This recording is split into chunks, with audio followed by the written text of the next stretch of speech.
វិតយុទ្ធជនការពីរដ្ឋាឃ្លាតឆ្ងាយគ្រួសារការពីទឹកដីពុកពាំងបូរំដាក់ទុនជីវិតស្រវាចំណេះដើម្បីមានទុំប្រទេសសូមគុណដល់ដងតាយើង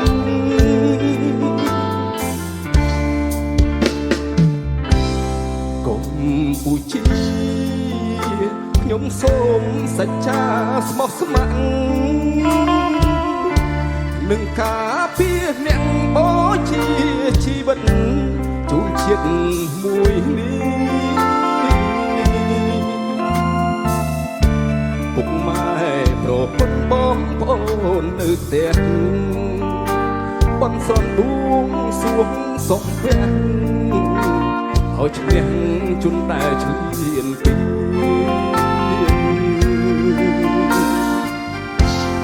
កម្ពុជាជាទីស្នេហាខ្ញុំបដូរសង្ខាររឿងការពីអ្នកបងប្អូនញាតិហើយសមរម្យដោយស្នប់ពួកខ្ញុំកងទ័ព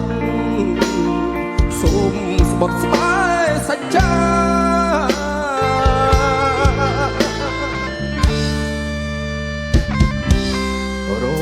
រនេះខាងក្រៅតែកាយរឹងមាំហាន់ពុតលុតដំការពីទឹកដីតែនខណ្ឌសីមាជីវិតជូនជាតិធានជូនមេត្តាមិនស្ដាយសោះឡើយសង្ខារបានការពារជាតិយើង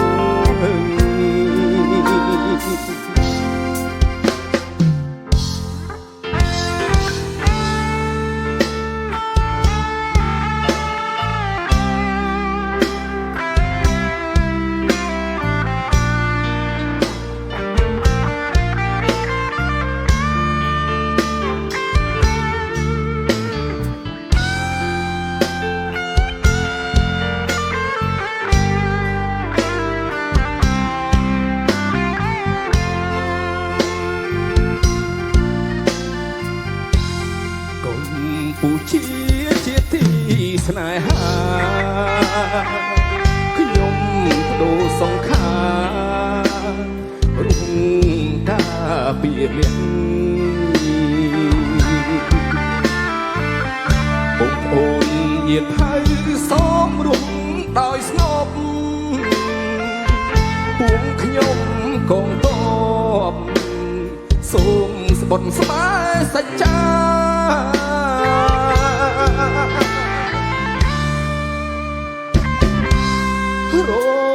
នេះខាងក្រៅតែកាយរឹងមាំហាន់ពុតលុតដំការពារទឹកដីតែនខណ្ឌសីមាជីវិតជូនជាតិធានជូនមេត្តាមិនស្ដាយសោះឡើយសង្ខារការពារជាតិយើង